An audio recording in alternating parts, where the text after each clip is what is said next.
चलिए हाय, डे 2 की शुरुआत करते हैं, लेकिन क्विकली एक बार डे 1 में क्या क्या पढ़ा था। ठीक है, डे 1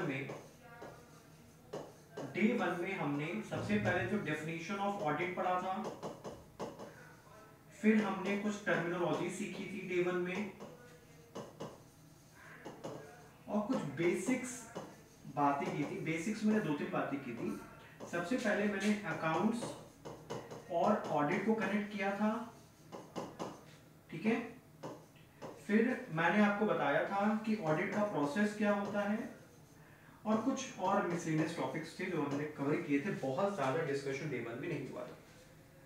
क्या क्या डिस्कशन हुआ था कि sir definition of audit, process क्या होता है, terminologies, and last is definition, ठीक है।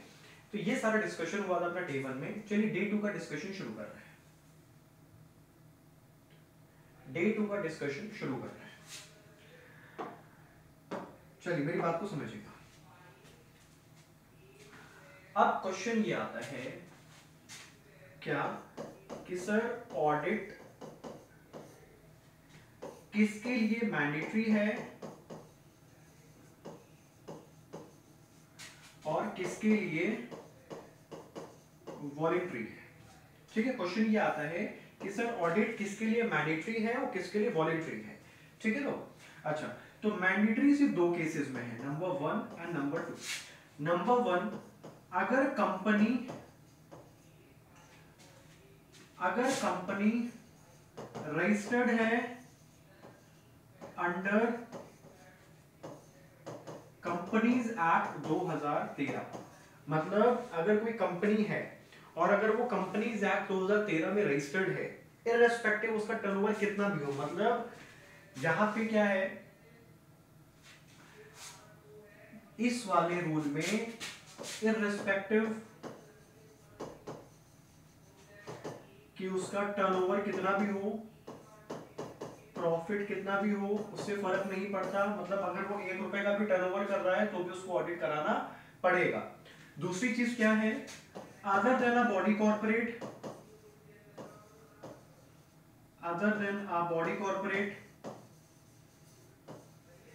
तो अगर कोई बॉडी कॉर्पोरेट नहीं है तो उसको ऑडिट कब कराना है, जब उसका टर्नओवर एक्सीड करता है 1 करोड़ से। कितना? जब उसका टर्नओवर एक्सीड करता है 1 करोड़ से। अब टर्नओवर का मतलब क्या हुआ, टर्नओवर का मतलब हुआ सेल्स। टर्नओवर का मतलब क्या हुआ, सेल्स, और सेल्स का भी मतलब ग्रॉस सेल्स की मैं बात कर रहा हूं। ठीक है, टर्नओवर का भी मतलब क्या हुआ, ग्रॉस सेल्स।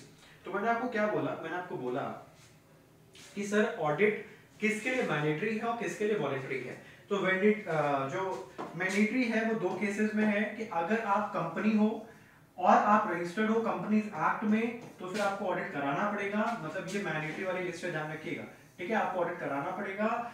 आपका टर्नओवर कितना भी हो, प्रॉफिट कितना भी हो, फर्क नहीं पड़ता, ध्यान रखिएगा। आपका 1 रुपए का भी टर्नओवर हो चाहे 1 रुपए का भी प्रॉफिट हो, या आप लॉस मेकिंग क्यों ना हो, आपको ऑडिट कराना पड़ेगा।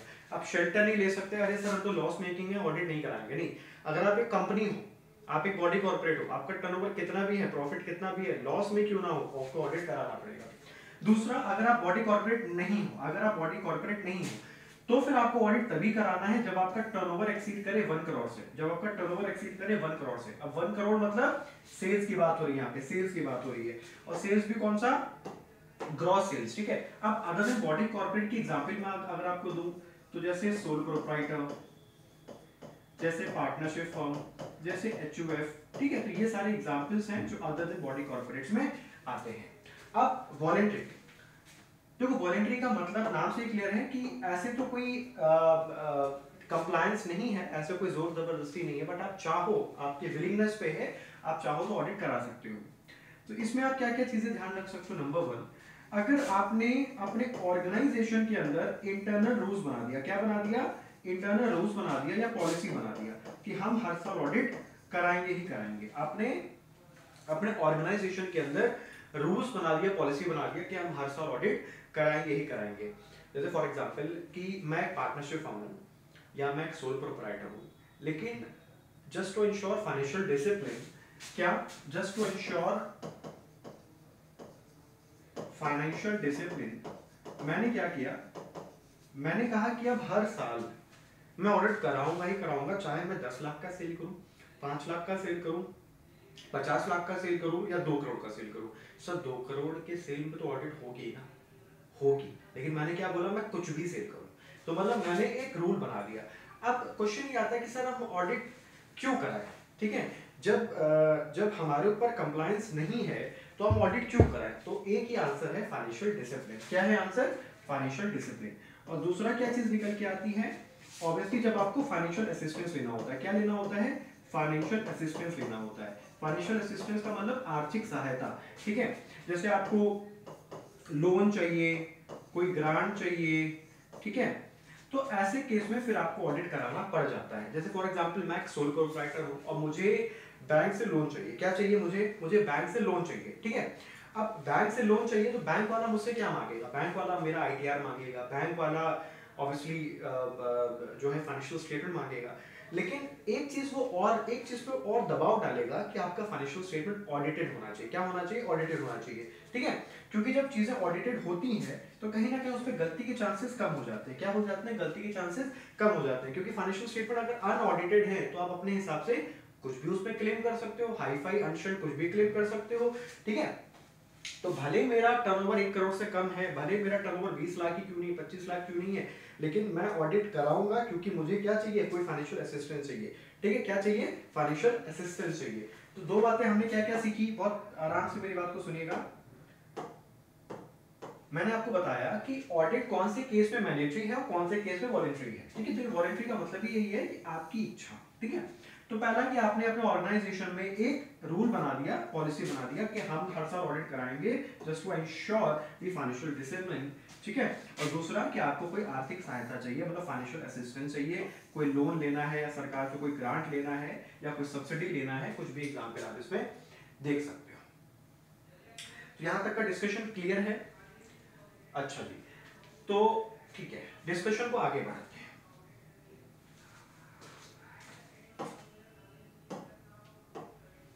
अब यहां पे अब मैं शुरू कर रहा हूं। जैसे देखिए अकाउंट्स में जैसे आप पढ़ते हो अकाउंटिंग स्टैंडर्ड्स, अकाउंट्स में जैसे आप पढ़ते हो अकाउंटिंग स्टैंडर्ड्स, वैसे ऑडिट में हम पढ़ेंगे स्टैंडर्ड्स ऑन ऑडिटिंग। ऑडिट में हम पढ़ेंगे स्टैंडर्ड्स ऑन ऑडिटिंग। मैंने आपको डे 1 की क्लास में टर्मिनोलॉजी सिखाई थी। अगर आपने डे 1 की क्लास नहीं देखी है तो प्लीज देख लीजिएगा, अदरवाइज फिर आपको कंफ्यूजन होगा, मजा नहीं आएगा, ठीक है। तो अगर डे 1 की क्लास आपने नहीं देखी है तो देख लीजिएगा, मजा नहीं आएगा नहीं तो डे 1 की क्लास में मैंने बताया था कि फाइनेंशियल स्टेटमेंट को बनाने की जिम्मेदारी किसकी है, किसकी है, मैनेजमेंट की। किसकी है, मैनेजमेंट की। उसको हम लोग प्यार से क्या बोलते हैं, रिस्पॉन्सिबल पार्टी। उसको हम लोग प्यार से क्या बोलते हैं, रिस्पॉन्सिबल पार्टी, ठीक है। तो ध्यान रखिएगा, क्या ध्यान रखना है सर, कि अकाउंट्स हमारा कैसे बनना चाहिए एज पर अकाउंटिंग स्टैंडर्ड्स। तो ये किसकी जिम्मेदारी है, ये जिम्मेदारी है मैनेजमेंट की, या फिर प्यार से बोले तो रिस्पॉन्सिबल पार्टी की। लेकिन audit as per auditing standards होना चाहिए तो ये जिम्मेदारी है प्रैक्टिशनर की। प्रैक्टिशनर बोले तो चार्टर्ड अकाउंटेंट। तो ये एक बहुत बेसिक चीज मैंने आपको बताई कि जब आप अकाउंट्स बना रहे हो तो अकाउंटिंग स्टैंडर्ड्स का आपको पालन करना है, जब आप ऑडिट कर रहे हो तो ऑडिटिंग स्टैंडर्ड्स या स्टैंडर्ड्स ऑन ऑडिटिंग का पालन करना है। लेकिन अब क्वेश्चन ये आता है कि एएस का कंप्लायंस करना किसकी जिम्मेदारी है, मैनेजमेंट की जिम्मेदारी है, और एसए का कंप्लायंस करना किसकी जिम्मेदारी है, प्रैक्टिशनर की जिम्मेदारी है, ठीक है। तो आप इतना ध्यान रखो कि ये दोनों स्टैंडर्ड्स है जो इंश्योर करते हैं क्वालिटी, जो इंश्योर करते हैं यूनिफॉर्मिटी, जो इंश्योर करते हैं डिसिप्लिन, बस। तो जैसे अकाउंट्स में अकाउंटिंग स्टैंडर्ड्स हमने पढ़े हैं, या आप मे बी शायद फाउंडेशन में नहीं है, इंटरमीडिएट में पढ़ोगे, तो वैसे ही ऑडिटिंग में स्टैंडर्ड्स ऑन ऑडिटिंग सर कितने स्टैंडर्ड्स ऑन ऑडिटिंग, बहुत ज्यादा नहीं है, अराउंड मैक्स टू मैक्स 40 है, 30 से 40 है, ठीक है, बहुत ज्यादा स्ट्रेस नहीं लेता। तो मैं शुरू कर रहा हूं इस वाले वीडियो में, क्या शुरू कर रहा हूं, SA 200। सर डायरेक्टली SA 200, हाँ, हमारे सिलेबस में जो स्टैंडर्ड शुरू होता है वो 200 से लेकर 710 तक है। कहां से, 200 से लेकर 710 तक। सो मतलब टोटल 510 स्टैंडर्ड्स हैं, लगातार नहीं है, जैसे 200 है, फिर 210 है, फिर 220 है, ऐसे, ठीक है। तो हमारे में जो स्टैंडर्ड की शुरुआत होती है वो यहाँ से शुरुआत होती है, और लास्ट स्टैंडर्ड जो हमें पढ़ना है वो यहाँ पढ़ना है। 210 क्या है सर? 210 है overall objective, overall objective of an, overall objective of an independent auditor in respect to audit, in respect to audit. ये नाम है इसका, क्या नाम है? Overall objective of an independent auditor in respect to audit. अच्छा, अब वो दो ऑब्जेक्टिव क्या है? अब वो दो ऑब्जेक्टिव क्या है? सिर्फ दो ही ऑब्जेक्टिव है, पहला और दूसरा। पहला ऑब्जेक्टिव है एक चार्टर्ड अकाउंटेंट का, to obtain reasonable assurance, to obtain reasonable assurance, किस चीज का रीजनेबल एश्योरेंस?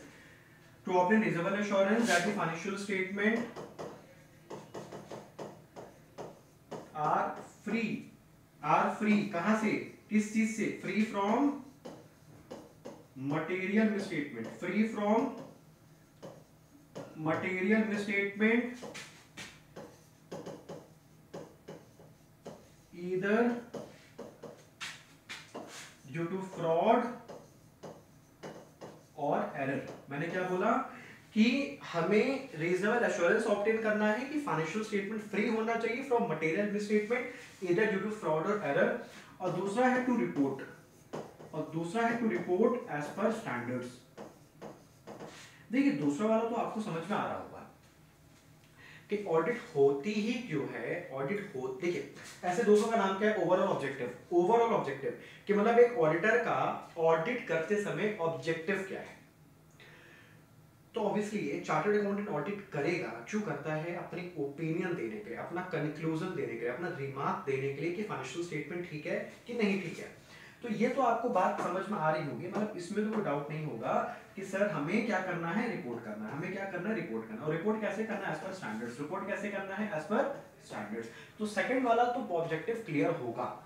फर्स्ट ऑब्जेक्टिव क्या है कि हमें रीजनेबल एश्योरेंस ऑब्टेन करना है। देखिए मैं आपको तीन टर्म सिखाने वाला हूं। रीजनेबल एश्योरेंस क्या होता है, मटेरियल मिसस्टेटमेंट क्या होता है, और ये एरर और फ्रॉड क्या होता है। पहले इसको समझते हैं, सुनिएगा पहले एक बार इसको समझते हैं।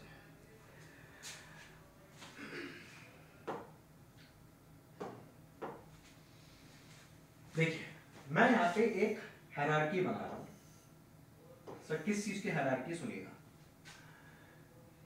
सबसे ऊपर आता है एब्सोल्यूट एश्योरेंस। क्या आता है सबसे ऊपर? Absolute assurance. फिर आता है रीजनेबल एश्योरेंस,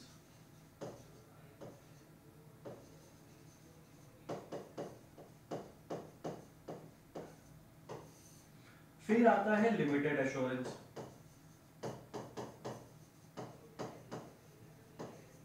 फिर लास्ट में आता है नो एश्योरेंस। ये क्या है? हायरार्की है। अब इसको ध्यान से समझिएगा, इसको आपने ध्यान से समझ लिया तो ये समझ में आ जाएगा, ठीक है। एब्सोल्यूट एश्योरेंस का मतलब क्या होता है? गारंटी देना। एब्सोल्यूट एश्योरेंस का मतलब होता है गारंटी देना। एब्सोल्यूट एश्योरेंस का मतलब होता है गारंटी देना। ध्यान रखिएगा हम लोग ऑडिट में कभी गारंटी नहीं दे सकते। ध्यान रखिएगा हम ऑडिट पे कभी गारंटी नहीं दे सकते। इस वजह से हम क्या देते हैं? Reasonable assurance. इस वजह से हम क्या देते हैं? Reasonable assurance. अब क्वेश्चन ये आता है सर रीजनेबल एश्योरेंस क्यों देते हैं? एक एग्जांपल मैं आपको दे रहा हूं। डे 1 की क्लास याद कीजिएगा कि हम फाइनेंशियल स्टेटमेंट को चेक करते हैं। फाइनेंशियल स्टेटमेंट को चेक करने के लिए इनवॉइसेस, डॉक्यूमेंट्स सब कुछ चेक करते हैं। अब मैं एग्जांपल दे रहा हूं, आपको ऑडिट मिली, फॉर्चुनेटली आपको ऑडिट मिली आईआरसीटीसी की। अब आईआरसीटीसी के डेली के कितने ट्रांजैक्शंस होते होंगे? आप खुद गेस करो। डेली के गेस कर लिए तो ईयर के गेस करो। क्या पूरे के पूरे आईआरसीटीसी के ट्रांजैक्शंस को चेक करना पॉसिबल है? और ऑडिट कोई साल भर होती नहीं है। ऑडिट एक टाइम फ्रेम के अंदर होती है कि आपको 1 महीने में रिपोर्ट जमा करना है, 2 महीने में रिपोर्ट जमा करना है, 50 डेज में रिपोर्ट जमा करना है। आप खुद सोचो इतना मेहनत डेटा, आपको फिगर समझ में आ गया होगा मैं किस डेटा की बात कर रहा हूँ। इतना मेहनत डेटा आप 30 से 40 डेज में चेक कर सकते हो? नहीं। तो जब आप पूरा डेटा ही चेक नहीं कर रहे हो, जब आप पूरा डेटा ही चेक नहीं कर रहे हो, तो आप गारंटी कैसे दे सकते हो? ये तो सिर्फ मैंने एक रीजन बताया, ऐसे 4-5 रीजन है जो आगे डिस्कशन करेंगे। तो ध्यान रखिएगा, हम गारंटी नहीं दे सकते, हम क्या देते हैं? Reasonable assurance. तो reasonable assurance is a high level of assurance but not a guarantee. ध्यान रखिएगा, ये हाई लेवल ऑफ एश्योरेंस है बट गारंटी नहीं है। ठीक है, तो सर गारंटी कौन दे सकता है? गारंटी हम लोग दे सकते हैं इन्वेस्टिगेशन। गारंटी हम लोग दे सकते हैं किसमें? इन्वेस्टिगेशन में। रीजनेबल एश्योरेंस कौन देता है? ऑडिटर या ऑडिट के केस में। लिमिटेड एश्योरेंस क्या होता है? ये थोड़ी सी लो लेवल ऑफ एश्योरेंस। ये क्या है? थोड़ी सी लो लेवल ऑफ एश्योरेंस है। तो ये हम लोग कहां देते हैं? ये हम लोग देते हैं रिव्यू में। अब ये रिव्यू क्या होता है आगे पढ़ेंगे। ये हम लोग देते हैं रिव्यू में। नो एश्योरेंस क्या होता है? नो एश्योरेंस मतलब नो एश्योरेंस मतलब हम इसमें कोई भी एश्योरेंस नहीं दे रहे हैं। ठीक है, इसकी एग्जांपल क्या होती है? जैसे अकाउंटिंग हो गया, बुक कीपिंग हो गया, ये सब आगे मैं आपको समझाऊंगा। अगला हमारा टॉपिक यही है। नेक्स्ट जो क्लास होगी उसमें यही टॉपिक हमारा होगा। तो बस अभी मैं बस ये दोनों समझाने के लिए ये टॉपिक छेड़ रहा हूं। क्या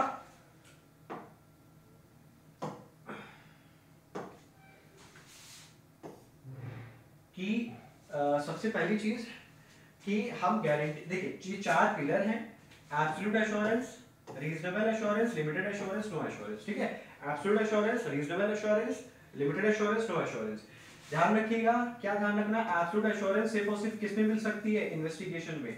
रीजनेबल एश्योरेंस ऑडिट में, रीजनेबल एश्योरेंस ऑडिट में, लिमिटेड एश्योरेंस रिव्यू में, नो एश्योरेंस अकाउंटिंग और बुक कीपिंग में। नो एश्योरेंस अकाउंटिंग और बुक कीपिंग में। नो एश्योरेंस अकाउंटिंग और बुक कीपिंग में। अच्छा,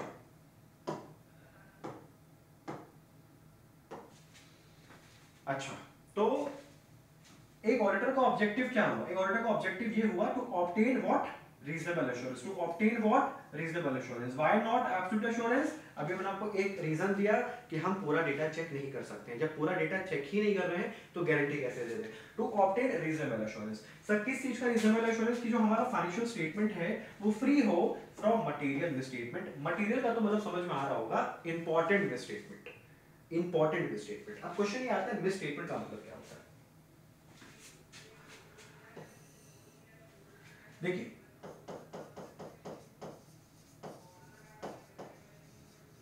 मिसस्टेटमेंट का मतलब ये है कि जब आप फाइनेंशियल रिपोर्टिंग फ्रेमवर्क की बातों को कंप्लाई नहीं करते हो। फाइनेंशियल रिपोर्टिंग फ्रेमवर्क क्या होता है? हमारा अकाउंट्स या सॉरी हमारा एएस या Ind AS. Financial reporting framework क्या होता है मेरा? एएस या फिर इंड एएस, यही दो चीज होती है। फाइनेंशियल रिपोर्टिंग फ्रेमवर्क मेरा क्या होता है? एएस या इंड एएस।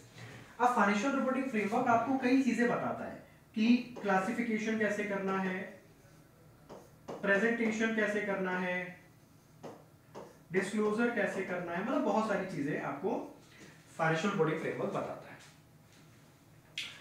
ठीक है, और किसी ट्रांजैक्शन का अमाउंट कितना होना चाहिए, ये सारी चीजें वो आपको बताता है। अब मान लेते हैं कि आपने क्या कर दिया? नॉन कंप्लायंस कर दिया। आपने क्या कर दिया? नॉन कंप्लायंस कर दिया, मतलब जैसा बोला गया था आपने वैसा नहीं किया। उस नॉन कंप्लायंस करने से गैप क्रिएट होगा। उस नॉन कंप्लायंस करने से गैप क्रिएट होगा, उसी गैप को मेरे भाई बोलते हैं मिसस्टेटमेंट। उसी गैप को बोलते हैं मिसस्टेटमेंट। एक एग्जांपल मैं दे रहा हूं, सुनिएगा। एक एग्जांपल मैं दे रहा हूं, सुनिएगा। मैं आपको एग्जांपल दे रहा हूं किसकी? मिसस्टेटमेंट की।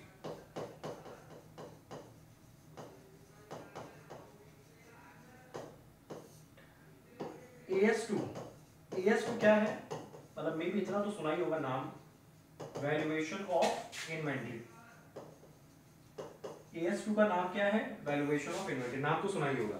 ठीक है, अच्छा, अब वैल्यूएशन ऑफ इन्वेंटरी हमसे क्या बोलती है कि AS2 हमसे क्या बोलता है कि आपको इन्वेंटरी को वैल्यू करना है, आपको इन्वेंटरी को वैल्यू करना है एट कॉस्ट और एनआरवी व्हिचएवर इज लोअर। ये AS2 हमें बोलता है, ये हमारा फाइनेंशियल रिपोर्टिंग फ्रेमवर्क हमें बोलता है कि हमें इन्वेंटरी को वैल्यू करना है कॉस्ट और NRV whichever is lower. But हुआ क्या? मैंने गलती से ले लिया हायर। एग्जांपल दे रहा हूं, एज पर AS2 क्या होना चाहिए और हमारा कैलकुलेशन क्या था? आर कैलकुलेशन, बहुत अटेंटिव होके इसको सुनिएगा। कॉस्ट और एनआरवी, कॉस्ट थी 100, एनआरवी थी 150, ठीक है, मैं यहीं पे कॉपी पेस्ट ये भी कर रहा हूं। लेना था लोअर, ले लिया हायर, ठीक है, लोअर लेते कितना आता 100, हायर ले लिए कितना आ गया 150। तो इन्वेंटरी वैल्यू होनी चाहिए थी आपकी किस पे, 100 पे, हो रही है 150 पे। कितने का गैप क्रिएट हो गया, कितने का गैप क्रिएट हो गया 50 का, 50 का। इसी 50 को क्या बोलते हैं हम लोग, मिस स्टेटमेंट। इसी 50 को हम लोग क्या बोलते हैं, मिस स्टेटमेंट। तो मैंने एक बस आपको ग्लिम्स दिखाया, एक झलक दिखाया कि कैसे एएस की वजह से या एएस के नॉन कंप्लायंस की वजह से मिस स्टेटमेंट क्रिएट होती है। तो AS2 का नाम है वैल्यूएशन ऑफ इन्वेंटरी, AS2 का नाम है वैल्यूएशन ऑफ इन्वेंटरी, जो हमें ये बोलता है कि इन्वेंटरी को वैल्यू कैसे करना है या वैल्यू कितने पे करना है। तो हमें इन्वेंटरी को वैल्यू करना होता है कॉस्ट और NRV whichever is lower, cost और एनआरवी व्हिचएवर इज लोअर। ज्यादा डिटेल में आप इसको पढ़ोगे अपने अकाउंट्स में, ठीक है।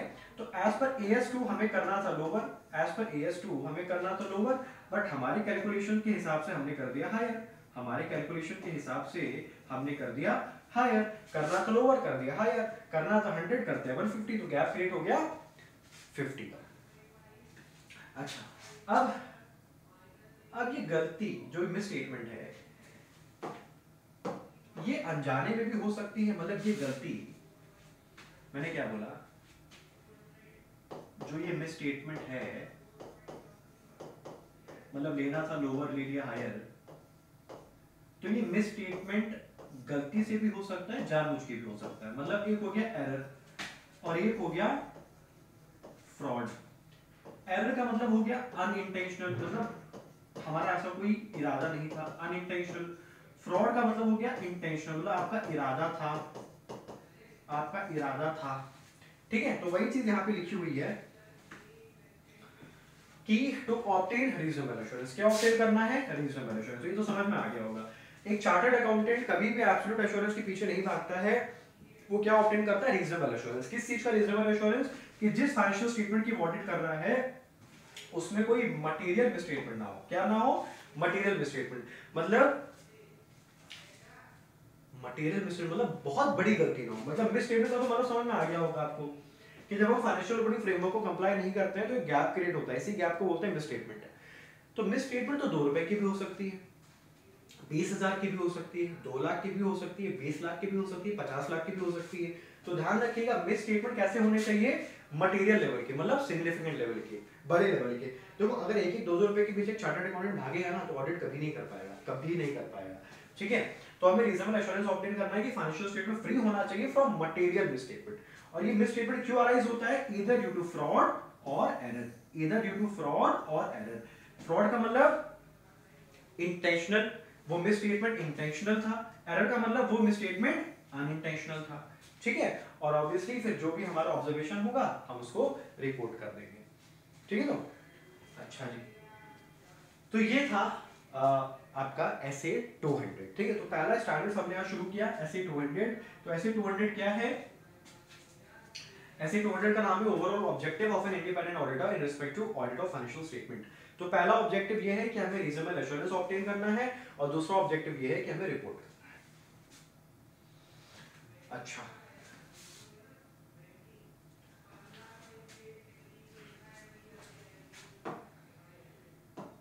चलिए अब एक चीज ये समझते हैं कि एक सीए ऑफिस में क्या चीज सीखते हैं, कि एक सीए ऑफिस में कितने स्ट्रक्चर्स के लोग रहते हैं, ठीक है। तो देखिए सीए ऑफिस में एक होते हैं मैनेजिंग पार्टनर, सीए ऑफिस में एक होते हैं मैनेजिंग पार्टनर। ये कौन होते हैं, ये ओनर होते हैं। ये कौन होते हैं, ओनर होते हैं, जिनका इन ऑफिस में सारा रिस्क एंड रिवॉर्ड होता है, जिनका उस ऑफिस में सारा रिस्क एंड रिवॉर्ड होता है। अल्टीमेटली मैनेजिंग पार्टनर का काम सिर्फ एक है, क्लाइंट लेके आना, क्लाइंट के साथ डीलिंग करना, पेमेंट और वगैरह वगैरह वो सारी चीजें देखना। तो इनका थोड़ा सा मैनेजमेंट वाला काम हो जाता है, एडमिनिस्ट्रेशन का काम हो जाता है, ठीक है। फिर होते हैं कुछ पार्टनर्स लेवल के लोग। फिर कौन होते हैं, कुछ पार्टनर्स लेवल के लोग होते हैं। सीए भी हो सकते हैं, सीएस भी हो सकते हैं, एलएलबी भी हो सकते हैं, एमबीए फाइनेंस भी हो सकते हैं, ठीक है। और ICWA भी हो सकते हैं, ठीक है। तो ये सारे कौन से लेवल पे लोग हो गए, पार्टनर्स लेवल पे। तो एक्चुअली काम यही करते हैं, एक्चुअली काम यही करते हैं। मैनेजिंग पार्टनर तो ओनर हो गया, इसका काम है क्लाइंट लेके आना, धंधा लेके आना, तो अल्टीमेटली ये काम डिवोट कर देते हैं इनको, ठीक है। और फिर कुछ होते हैं स्टाफ लेवल के लोग, ठीक है, फिर कुछ होते हैं स्टाफ, नीचे बना दे रहा हूं मैं, फिर कुछ होते हैं स्टाफ लेवल के लोग। अब स्टाफ लेवल में कौन कौन आ गया, आर्टिकल, अकाउंटेंट्स, क्लर्क्स, ठीक है। तो ये सब लेवल के लोग आ गए, ठीक है। हो सकता है आपको बुरा लगा हो कि आपको मैंने स्टाफ लेवल का लोग बोल दिया, लेकिन यही सच्चाई है, ठीक है। तो मैनेजिंग पार्टनर जो ओनर होता है, फिर एक होते हैं पार्टनर्स, फिर कुछ स्टाफ लेवल के लोग होते हैं, ठीक है। मैं यहाँ पे लिख दे रहा हूं, ठीक है। अच्छा, ये सारी चीजें हो गई, ठीक है। अब क्वेश्चन ये आता है, से सपोज किसी सीए फर्म को, क्या क्वेश्चन आता है, किसी सीए फर्म को कोई ऑडिट अलॉट हुई, किसी सीए फर्म को कोई ऑडिट अलॉट हुई। अब यहाँ पे कितने लोग हैं, काउंट कीजिए, 7 लोग हैं, ठीक है। तो क्या ये 7 के 7 लोग ऑडिट पे चले जाएंगे, क्वेश्चन ये आता है, यहाँ पे 7 लोग हैं, तो क्या 7 के 7 लोग ऑडिट पे चले जाएंगे, आंसर इज नो। कुछ लोग जाएंगे, ठीक है, कुछ लोग जाएंगे। अब देखिए सब लोग चले जाएंगे तो बाकी का काम कौन करेगा, ऑफिस में कौन बैठेगा, ठीक है। अब मान लेते हैं कि इस ऑडिट में 3 लोग गए, कौन गया इस ऑडिट में, 3 लोग गए, एक सीए होगा, एक मान लेते हैं आर्टिकल है, और एक क्लर्क है, ये 3 लोग हैं, ठीक है। अब नो डाउट इस ऑडिट को लीड कौन करेगा, has to be a CA. इस ऑडिट को लीड कौन करेगा, सीए, ठीक है। अच्छा, तो इसको हम लोग क्या बोलते हैं, इसी सीए को हम लोग क्या बोलते हैं, एंगेजमेंट पार्टनर।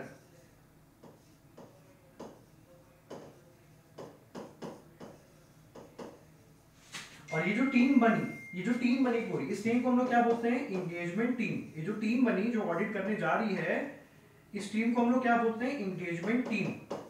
और इस एंगेजमेंट टीम को लीड कौन करेगा, engagement partner, and engagement partner has to be a chartered accountant. तो मैंने बहुत प्यारी चीज आपको समझाई कि सीए ऑफिस का स्ट्रक्चर क्या होता है ना, सीए ऑफिस में क्या क्या किस किस तरीके के लोग होते हैं। तो एक होता है मैनेजिंग पार्टनर जो सीए होगा, ठीक है, जो एक तरीके से ओनर होते हैं और जिनका सारा रिस्क एंड रिवॉर्ड होता है। दूसरे हो गए पार्टनर्स लेवल के लोग, पार्टनर्स में कौन कौन हो सकते हैं, CA, CS, LLP, MBA finance और आईसीडब्ल्यूए। फिर एक होते हैं स्टाफ लेवल के लोग जिसमें आर्टिकल्स, अकाउंटेंट, क्लर्क्स, ठीक है, ये सब लोग आ गए। तो जब भी किसी एक ऑफिस को या सीए फर्म को ऑडिट मिलती है, क्वेश्चन ये आता है कि क्या सर सारे कैंडिडेट चले जाएंगे, तो आंसर इज नो, सारे कैंडिडेट नहीं जाते हैं, कुछ सिलेक्टेड लोग जाते हैं। और जो सिलेक्टेड लोग जाते हैं वो एक टीम फॉर्म करते हैं, उस टीम का नाम क्या होता है, एंगेजमेंट टीम। उस एंगेजमेंट टीम को लीड कौन करेगा, एंगेजमेंट पार्टनर, ठीक है। एक बार क्विकली रिवाइज करते हैं कि आज डे 2 में हमने क्या क्या चीजें सीखी। देखिए डे 1 में तो बहुत सिंपल था, डे 1 में ज्यादा कुछ हमने पढ़ा नहीं, सिर्फ डेफिनेशन पढ़ी, टर्मिनोलॉजीज पढ़ी, बेसिक्स की अकाउंट्स और ऑडिट में रिलेशनशिप्स क्या है, प्रोसेस क्या होता है, और मिसलेनियस टॉपिक्स हमने कुछ पढ़े। अच्छा, ऑडिट मैंडेटरी कब है, वॉलंटरी कब है। तो मैंडेटरी 2 केसेस में है, अगर आप एक कंपनी हो, रजिस्टर्ड है कंपनीज एक्ट में, ठीक है, लेकिन ध्यान रखिएगा इसमें टर्नओवर, प्रॉफिट, लॉस ये सब मैटर नहीं करता है, ठीक है। और दूसरा, other than body corporate case में अगर आपका टर्नओवर एक्सीड करता है 1 करोड़ से, तो अगर आपका टर्नओवर एक्सीड करता है 1 करोड़ से, अब अदर देन बॉडी कॉर्पोरेट का मतलब क्या हुआ, सोल प्रोप्राइटर, पार्टनरशिप, एचयूएफ, ठीक है। तो ऐसे केस में अगर आपका टर्नओवर 1 करोड़ से एक्सीड करता है तो फिर आपके ऊपर ऑडिट कराने की जो एक बोलते हैं ना लायबिलिटी आ जाती है। वॉलंटरी कब होता है, ऑब्वियसली आपने अपने ऑर्गेनाइजेशन में एक पॉलिसी बना दिया कि नहीं हमें हर साल ऑडिट कराना है और इसको इंश्योर करना है। दूसरा, obviously you need to have some financial assistance either from the government और either from the financial institution, so आपको ऑडिट कराना पड़ेगा। दूसरा, ऑब्वियसली अकाउंटिंग स्टैंडर्ड्स यूज होता है while the preparation of accounts, and standards on auditing comes into picture जब आप audit करते हो, ठीक है। ध्यान रखिएगा एएस को कंप्लाई करना मैनेजमेंट की जिम्मेदारी है, एसए को कंप्लाई करना हमारी जिम्मेदारी है। पहले ये हायरार्की को समझते हैं, पिलर को समझते हैं। सबसे ऊपर आ गया एब्सोल्यूट एश्योरेंस, फिर रीजनेबल एश्योरेंस, फिर लिमिटेड एश्योरेंस और फिर नो एश्योरेंस, ठीक है। एब्सोल्यूट एश्योरेंस मतलब इन्वेस्टिगेशन, मतलब गारंटी जो हम नहीं दे सकते हैं। रीजनेबल एश्योरेंस मतलब high level of assurance but not a guarantee, ये हम दे सकते हैं। सब गारंटी क्यों नहीं दे सकते, मैंने आपको एक रीजन दिया था, कई सारे इसके 4-5 रीजन हैं। पहला रीजन क्या दिया था कि ऑब्वियसली हम सारा डेटा चेक नहीं कर सकते, लिमिटेड एश्योरेंस, रिव्यू। अब ये रिव्यू क्या होता है और ये सब चीजें, नो एश्योरेंस क्या होता है, हम लोग नेक्स्ट क्लास में सीखेंगे। तो नेक्स्ट क्लास और भी इंटरेस्टिंग होगी, ध्यान रखिएगा। मैंने शुरुआत की ऐसे 200 से, तो ऐसे 200 क्या है, overall objective of an independent auditor in respect to audit of financial statement. दो ऑब्जेक्टिव है कि हमें रीजनेबल एश्योरेंस ऑब्टेन करना है कि फाइनेंशियल स्टेटमेंट में कोई मटेरियल मिसस्टेटमेंट नहीं है। रीजनेबल एश्योरेंस ऑब्टेन करना है कि फाइनेंशियल स्टेटमेंट में कोई मटेरियल मिसस्टेटमेंट नहीं है, और दूसरा रिपोर्ट करना है। क्वेश्चन ये आता है कि सर ये रीजनेबल एश्योरेंस मतलब, मैंने समझा दिया, high level of assurance. Material misstatement मतलब कोई बहुत बड़ी गलती, कोई सिग्निफिकेंट गलती, कोई ऐसी गलती जिससे किसी यूजर का इकोनॉमिक डिसीजंस इन्फ्लुएंस हो सकता है। मिसस्टेटमेंट मतलब जब आप एफआरएफ को कंप्लाई नहीं करते हो, एफआरएफ मतलब एएस या इंडियस को कंप्लाई नहीं करते हो, तो उस नॉन कंप्लायंस की वजह से गैप क्रिएट होता है, उसी गैप को क्या बोलते हैं, मिसस्टेटमेंट। फिर मैंने आपको एग्जांपल दिया, जैसे एएस2 क्या बोलता है कि आपको इन्वेंटरी को वैल्यू करना है कॉस्ट और NRV whichever is lower, but गलती से आपने कर दिया हायर, तो एक गैप क्रिएट हुआ 50 रुपए का, इसी गैप को क्या बोलते हैं, मिसस्टेटमेंट। अब मिसस्टेटमेंट एरर की वजह से भी हो सकता है, फ्रॉड की वजह से भी हो सकता है। एरर मतलब कि अनइंटेंशनल था, मतलब हम लोअर ही लेने चाह रहे थे बट गलती से हायर ले लिया। फ्रॉड मतलब इंटेंशनल था, आप ऑब्वियसली आपका इंटेंशन ही था, आपने जानबूझ के हायर लिया। अच्छा, लास्ट में फिर मैंने आपको बताया सीईओ ऑफिस का स्ट्रक्चर क्या होता है, कितने कितने लोग काम करते हैं। तो एक होता है मैनेजिंग पार्टनर, जिन्होंने उसकी स्थापना की, मतलब नींव रखी हो, तो ना नींव रखी। फिर कुछ पार्टनर्स लेवल के लोग होते हैं जो एक्चुअली उस ऑफिस में जाके काम करते हैं, ठीक है। फिर कुछ स्टाफ लेवल के लोग होते हैं। अच्छा, तो क्वेश्चन मैंने आपको क्या बोला, क्वेश्चन मैंने आपसे पूछना है कि अगर किसी सीईओ ऑफिस को या किसी सीएफएम को ऑडिट मिलती है, तो क्या जितने भी 7-8 लोग हैं सब चले जाएंगे ऑडिट करने? Answer is no. ठीक है, वो सिलेक्टेड लोग जाएंगे, तो मैंने यहाँ पे 3 लोग आपको मार्क करके दिखाए हैं, ठीक है। तो ये टीम बना रहे हैं, ये 3 लोग एक टीम बना रहे हैं ना, इस टीम को क्या बोलते हैं, एंगेजमेंट टीम। इस टीम को कोई लीड करने वाला चाहिए, जिसको हम लोग बोलते हैं एंगेजमेंट पार्टनर। तो ये था हमारा डे 2। तो 32 मिनट्स का लगभग हो गया वीडियो। तो आप मुझे बताइएगा डे 1 और डे 2 दोनों आपको कैसा लगा।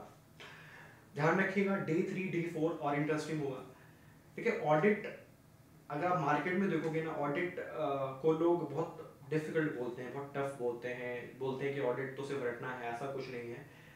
आप मुझे बताइएगा डे 1 और डे 2 में क्या आपको ऐसा कुछ लगा कि ऑडिट रटने वाली चीज़ है? और ऐसे ही अच्छी अच्छी वीडियोस के लिए स्टे ट्यून्ड। तो इस वाली वीडियो में इतना ही रखते हैं। नेक्स्ट वाली वीडियो में आपको फिर बता रहा हूँ और मजा आएगा। क्यों? क्योंकि नेक्स्ट वाली वीडियो में आपको समझाने वाला हूँ कि एक चार्टर्ड अकाउंटेंट क्या क्या सर्विसेज देता है, एक चार्टर्ड अकाउंटेंट क्या क्या सर्विसेज देता है, और उसी में मैं डिस्कस करूंगा रिव्यू और ये सब चीजें क्या होती है। तो नेक्स्ट वाली वीडियो और इंटरेस्टिंग होगा, तो बने रहिएगा। चलिए, थैंक यू।